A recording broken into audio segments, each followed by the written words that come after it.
Persona 5 Royal has nearly the most playable characters out of any mainline Persona game, only coming behind Persona 3, which means you have tons of options on how you want to compose your party. Several types of magic, fizz, ailments, and more are all yours for the taking. Just like any game though, there are characters that are better than others, and I think Royal has pretty big gaps between the best and worst characters in the game. You can make anyone work and no one is unusable of course, but there are characters that have outright bizarre designs to them, no JoJo's. Just like on my other tier lists, we gotta set the criteria first.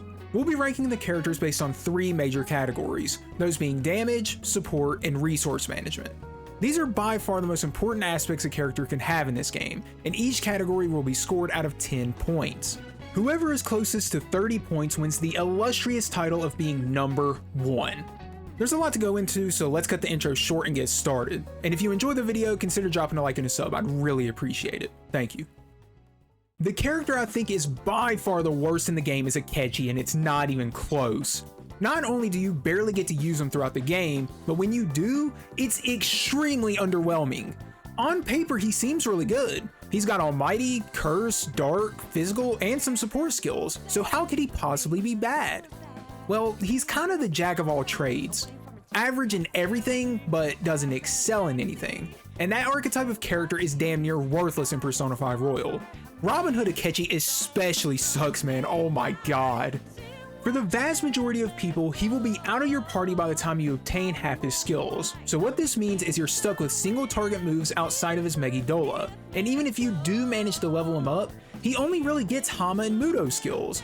These are also SP hungry and are not useful at all by this point in the game for the most part. On top of that, his persona trait is mid as hell. Tactical Spirit has a chance to have the SP cost of support skills on allies, which is it's basically worthless on him. No one else needs this either since the main supports have solid resource management, especially at this point in the game. So yeah, Robin Hood Akechi is really bad. You'd think once you get to Loki Akechi it would get better, but nah man, it really doesn't. Considering the fact you get access to this version of the character at the very end of the game, he should have been like 10 times better than he is.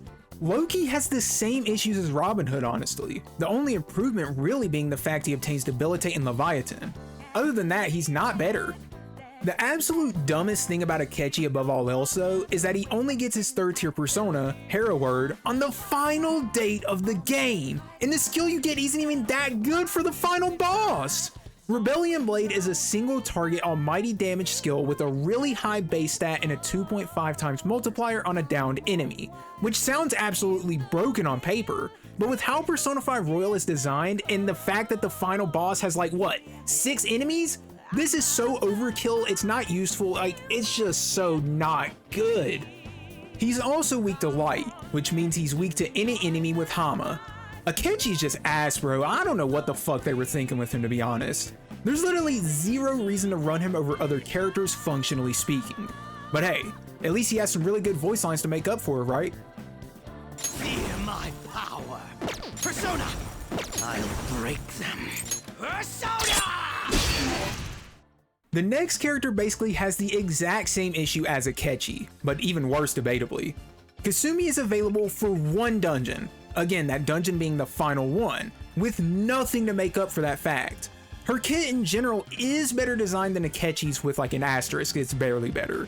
But I just look at her kit and think, is that really it, dude? You made me wait the entire game for this? Quite frankly, her damage is outright not good enough. Her support is really lackluster, and she's weak to Curse. She might have evade Curse, but if that fails, she's getting insta-killed by Mudo, so that's great.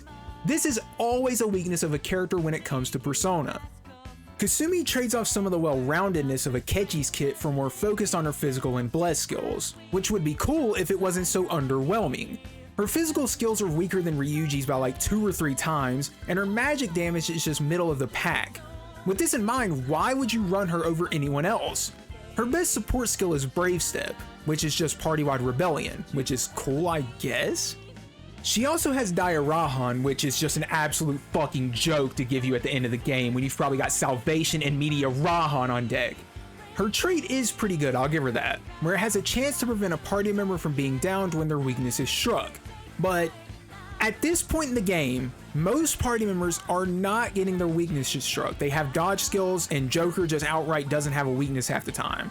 So like, I mean, this would be good if you got it like halfway through the game, but at the end of the game, I mean, what the fuck, dude? I don't know, bro. Kasumi is a disappointment in every way, shape, and form. You don't get her until the end of the game, her skill lineup is mid, her damage is mid, support is mid, everything is just mid.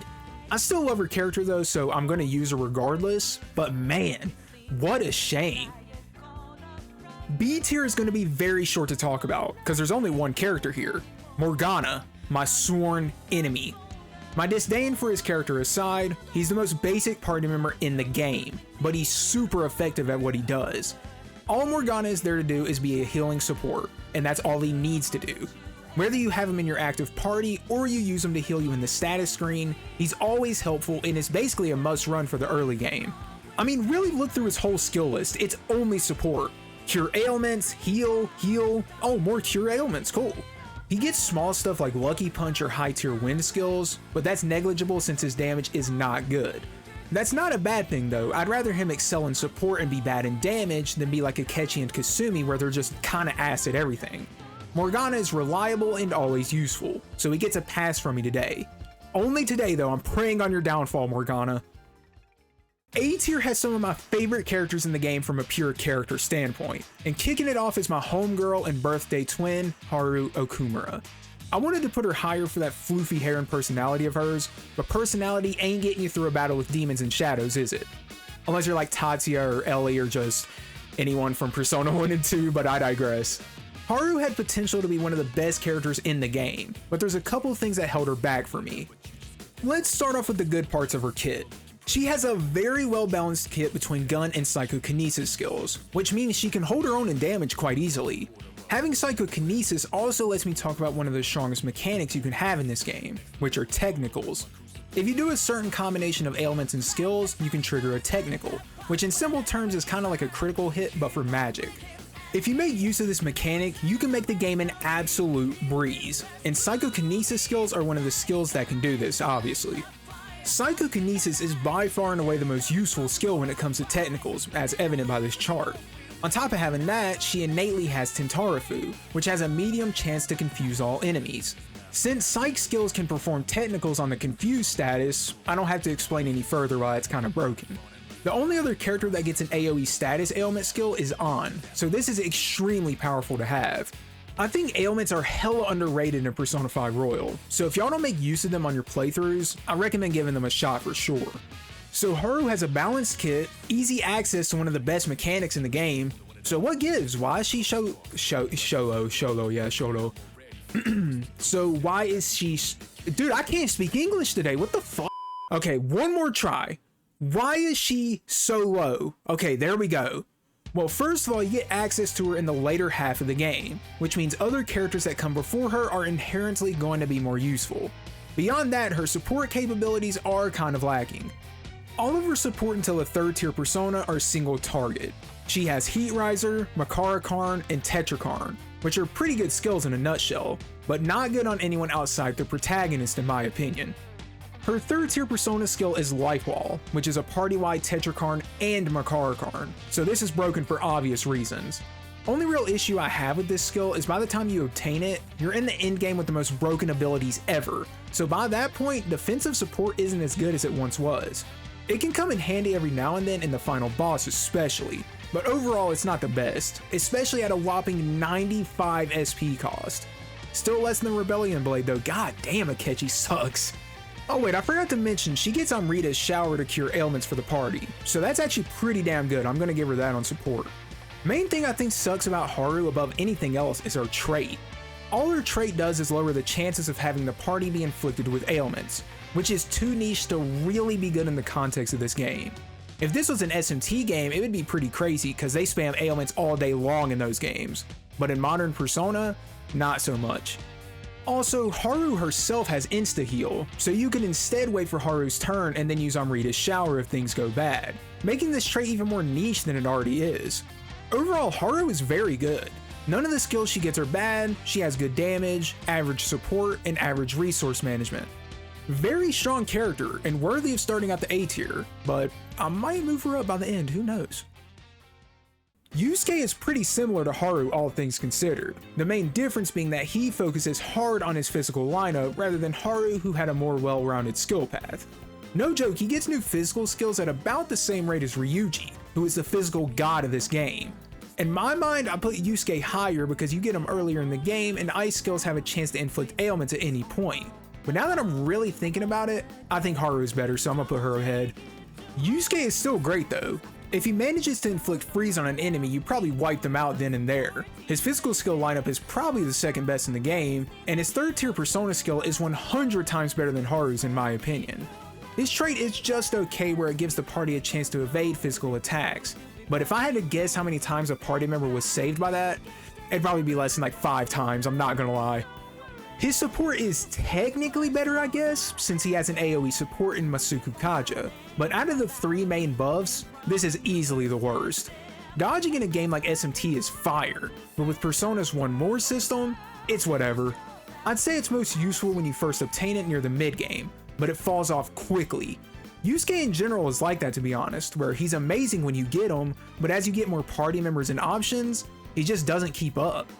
He gets power crept on damage, support, and the technical and ailment utility. So while he is great, he's unremarkable past obtaining like Haru. He's still a must run for the early to mid game if you ask me, since like I said, you have very limited options. But even with that in mind, I can't justify putting him over someone like Haru. He's still the GOAT though, I love my boy Yusuke. The final tier of this video is what I'm going to call the actually too good tier, because in terms of pure functionality, I don't think there's much reason to not run this team for the entire game once you have access to it. I'll go ahead and spoil the surprise and say I think the best team in the game by far is An, Ryuji, and Makoto in that order. An has the best magic damage and insanely good utility, Ryuji just nukes the game with physical skills, and Makoto is easily the best support in the game. I think there's an argument for there to be a gap between this tier and the last one, no cap. Let's start with Makoto. As soon as you get her, she innately has an AoE Fizz skill, nuke skills, Makajam to inflict I guess I forgot what the fuck it inflicts. Okay, it inflicts Forget, very ironic, a cheeky healing skill, Rakukaja, and a really decent trait. Her trait at a baseline gives a 25% extra chance to inflict burn, shock, and freeze for the party. I've already gone in detail about how ailments are absolutely bust in this game, so not much more to say there. Past that, every single skill she gets from then on are broken. Well, maybe not broken, but very good. The only one I tend to not learn is Defense Master, since single target auto skills are kinda mid, but it's there if you want it. She gets skills to cure ailments, party-wide heals, nuke boost and amp, and a severe damage nuke attack on top of all that. So she has the second best magic damage in the game, while also having a Fizz skill for coverage and the best support bar none. Seriously, she gets Dakunda at level 34, which is good for the entire game. With the third tier persona in mind, it gets even more broken, where she gets a party-wide debilitate for the enemy. If you pop this, you've almost assuredly won the fight, which is why Kasumi and Akechi's skills were so ass, by the way. I don't know if I even gotta say much more than that. The only thing that could be problematic in the end game is that her atomic flash skill is pretty expensive to do, but I don't think it's too big of a deal in the big picture, since she's not really struggling for SP for like 90% of the game. She's just goated and basically damn near a perfect unit. My favorite bro character pulls up past Makoto, and you know, I could cheat and put him above An as well, but I'ma refrain. Ryuji is a simple man with a simple plan. You enter a fight, do a physical skill, and profit. Doesn't get much simpler than that. You know, it's kind of funny how the best characters in the game are foolproof to use. They are so easy. Ryuji also has a foolproof broken trait where it has a chance to raise your physical skills damage by 40%. And in the late game, it's upgraded to 80%. Oh my god, that shit is so broken. Physical is and always has been king in Mega 10 games, besides a few exceptions. So if you're a good physical character in these games, you're just broken. Simple as. Whether you crit or not, physical skills almost always have a higher base damage value than magic skills do. And since physical skills take HP in this game rather than SP, it's a massive advantage when it comes to resource management. You can nuke with physical, then target weaknesses or increase attack with the SP you save. Oh yeah, he also gets charge in the late game, so that just makes his nuking abilities better. And then he gets party-wide charge in the end game just for the cherry on top. Oh wait, that's not the only cherry we're putting on top though, because he also has the highest HP value in the game, so he can tank a lot better than the other characters. Ryuji basically doesn't have a weakness, so he's easily top 2 on this list, and you could argue him to outright be number 1. The only reason he's not number 1 is because I genuinely believe Ann might be one of the best party members in Persona history. She was already amazing in Persona 5 Vanilla, but they decided to tweak out and give her an absolutely unbelievably broken toolset in Royal. She's kind of like the Yukiko of this game if you guys have played Persona 4 Golden. She gets Dormina to put the enemies asleep, and since she gets this in the first dungeon, this makes her instantly valuable because you can start using those technicals. The early game of Persona is always the hardest stretch, so having something like this to keep the enemies from attacking for a turn or so, or just straight outright kill them, is way too good. She then gets Tarunda and Dekaja not long after, which again for the early game is amazing. Dekaja in particular is good throughout the entire game, and remember, Makoto doesn't get her Dakunda skill until level 34. She then gets Lullaby at level 30, which in my opinion is the best ailment inflicting skill any party member gets, and beyond that her damage just continues to get better and better. She gets higher tier fire skills with Fire Boost and Fire Amp, Concentrate to double magic damage, and AoE severe damage fire skill, and her trait is amazing. It has a chance to lower the cost of allies' magic skills by 25% for most of the game, or 50% at the end of the game.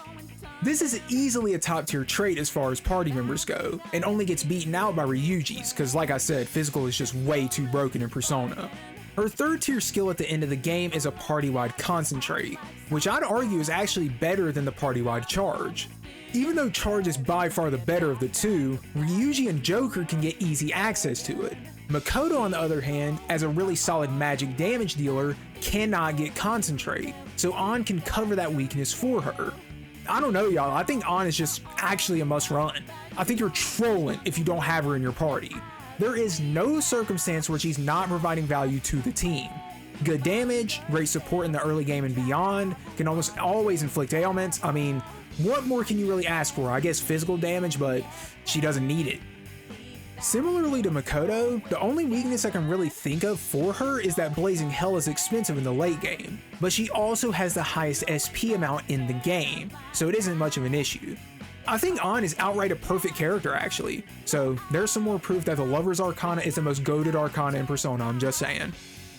I'll mention Joker just for the sake of doing it, since his aura farming ass would be sad if I didn't include him in the list. Obviously, Joker as a wild card is the best character in the game, as long as you're not ass at the game. However good you are is how good he is, so he can either be the best or worst. It's up to you, you control the buttons you press. Same deal with Futaba, except it doesn't matter what you press, she's just broken. Free buffs, heals, whatever you might need. Joker and Futaba are the GOATs, enough said.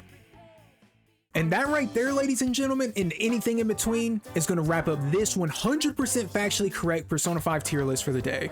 If you dare disagree with my takes, then feel free to drop a comment and let me know how stupid I am and why. You gotta put why, because I'm tired of y'all telling me I'm wrong and not explaining it. Tell me why, please. No hard feelings either way.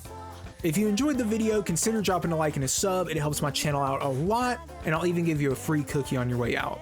Here you go, homie. It's been your boy Yandere Gogeta, and I will see you in the next video. Peace out, everybody, and have a great day.